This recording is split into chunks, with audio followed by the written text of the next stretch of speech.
Hola, ¿qué tal? ¿Cómo están todos? Sean bienvenidos a este Kino Club, Conversaciones de Cine, que en este mes lo estamos dedicando a Gabriel García Márquez y el cine. Hoy hablaremos del Coronel no tiene quien le escriba. Nada, coronel. No esperaba nada, nada más pasaba por aquí. 27 años esperando esa pensión. No puedo quejarme. ¿Con el gallo? ¿Y con quién si no? Conmigo. Ya llegó el Nogales. Trago para todos. Que se cae el asesino de mi hijo. El Nogales siempre tiene asuntos. Mi hijo tenía ideales. El muchacho está muerto. Da lo mismo. No da lo mismo. Suerte, coronel. Y siga esperando. El coronel. En 1999, Arturo Ripstein y Pasalicia García Diego adaptaron la novela de Gabriel García Márquez, escrita en 1957, El Coronel no tiene quien le escriba. Lo que muchos han considerado la primera obra maestra del Gabo, publicada hasta 1961.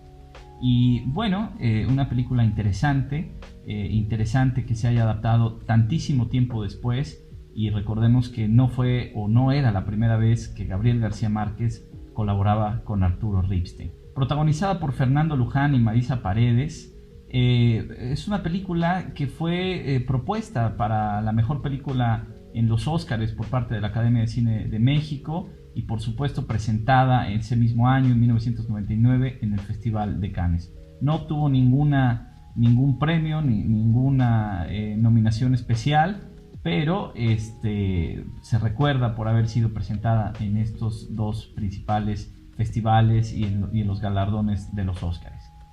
La película cuenta la historia de un coronel veterano que ha esperado su pensión durante 15 años. Han asesinado a su hijo y a partir de ese acontecimiento él y su esposa han caído en la desgracia no solo moral, en la desgracia emocional, pero también en una desgracia económica. Cada semana el coronel visita la oficina de correos, visita el muelle donde llega la barca con el correo, esperando esta pensión que le hará justicia por haber participado en la novela.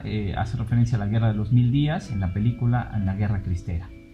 Y bueno, todos recordamos la afición que Gabriel García Márquez, la cercanía que Gabriel García Márquez tenía con el cine. No por nada se dice que él escribió 100 años de soledad, su obra maestra, la obra latinoamericana más importante en la literatura, la escribió en contra del cine. Esto nos habla de una relación realmente muy cercana que el Gabo sostuvo a lo largo de su vida.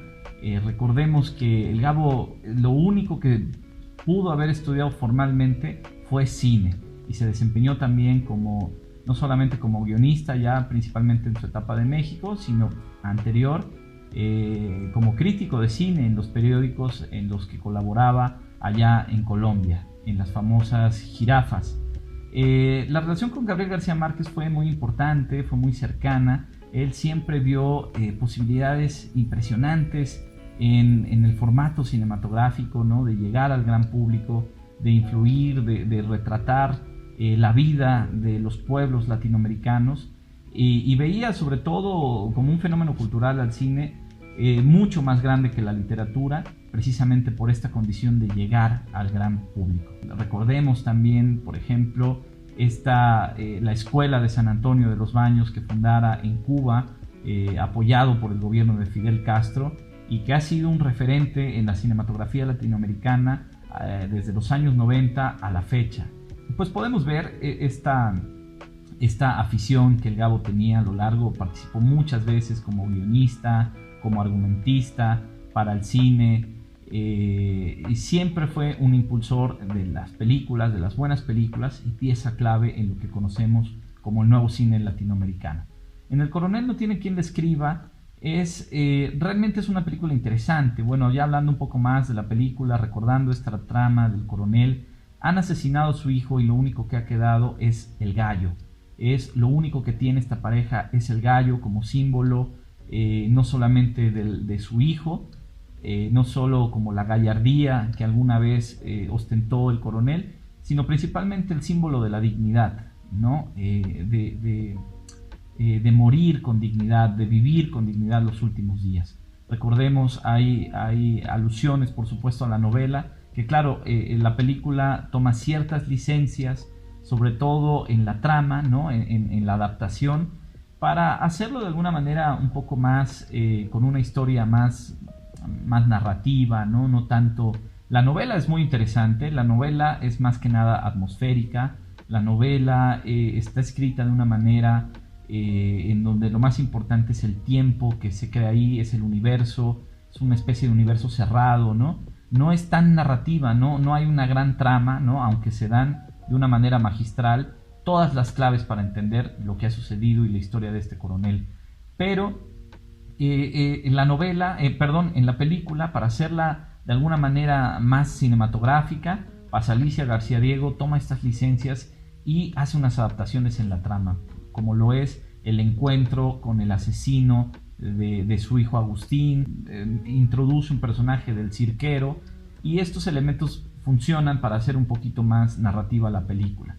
Pero la película es muy interesante por sí misma, por supuesto. Yo creo que es una película que hace alusión directamente al neorrealismo italiano, por supuesto, a esta gran corriente posterior a la guerra, ¿no? Que surgió en Italia, y hace referencia específica a Umberto D. de Vittorio De Sica, ¿no? Una película de 1955, donde se entremezclan la condición de la desgracia económica, pero también de la senectud, las dificultades y las vicisitudes que implican el ser viejo y el ser pobre.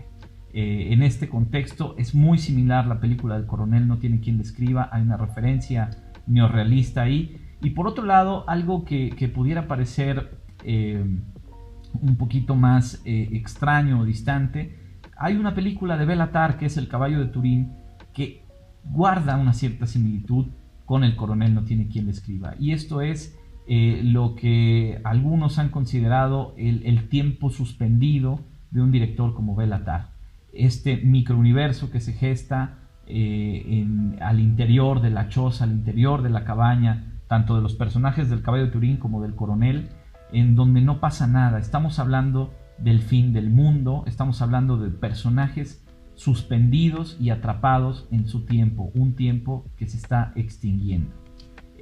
Hay muchas, en este sentido, la película tiene estas dos referencias. Claro, Béla Tarr lo hizo 10 años después que Arturo Ripstein, pero son muy similares. Hay una comunicación entre estas películas, y yo recuerdo, por ejemplo, a Arturo Ripstein mencionar que admiraba mucho el cine de Béla Tarr, y aquí vemos de alguna manera una comunicación, una comunicación espejo entre estos dos directores. En la novela, la novela es más corta, la trama principal es el gallo, es esta cuestión de que vendiendo el gallo o peleándolo podrán salir de su situación económica, pero quieren vender algo que significa muchísimo, es el último resquicio de dignidad que le queda al coronel, una dignidad perdida, una dignidad atropellada, machacada, pero que el gallo la mantiene, ¿no? Es el último resquicio. Y la novela cierra de alguna manera con un diálogo que ha pasado a la historia de la literatura, que es en una noche que se quedan, la pareja se queda sin dormir, pasan toda la noche sin dormir, como muchas parejas lo habrán experimentado, y al final hay un diálogo donde él dice, la mujer se desesperó, y mientras tanto, ¿qué comemos?, preguntó, y agarró al coronel por el cuello de la franela. Lo sacudió con energía. Dime, ¿qué comemos? El coronel necesitó 75 años, los 75 años de su vida, minuto a minuto, para llegar a ese instante. Se sintió puro, explícito, invencible, en el momento de responder, mierda. Es un cierre genial, la película también tiene esta fuerza, y sin duda alguna es una película importante en la cinematografía de Arturo Ripstein, esta colaboración que hizo, esta última colaboración con Gabriel García Márquez, y una película que se ha vuelto referente en la cinematografía latinoamericana, por supuesto. El coronel no tiene quien le escriba, de 1999, es la recomendación de este Kino Club. Los invitamos a continuar aquí y seguiremos hablando de la relación de Gabriel García Márquez y el cine. Muchas gracias y nos vemos la próxima ocasión.